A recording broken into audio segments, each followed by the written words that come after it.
तो ये आप देख रहे हैं कि शिंगरफ और वाड़ी को खल किया जा रहा है। बराबर 8 घंटे आपने मुसलसल खल करना है। खल करने के बाद किसी शीशी में संभाल रखें। इसकी खुराक मकदार जो है नाज़ कम 2 रत्ती है।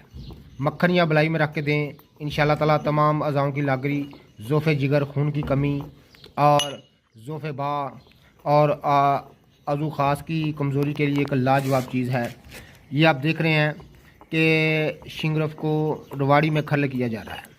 शिंगरफ और जो है वो रवाड़ी बराबर वज़न दोनों को मिलाकर खल में अच्छी तरह से इनकी रगड़ाई करें ताकि मनिंद गवार हो जाएं।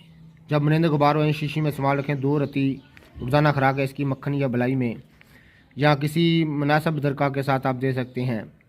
तो ऊपर से दूध पीना फ़र्ज़ है। बड़ी लाजवाब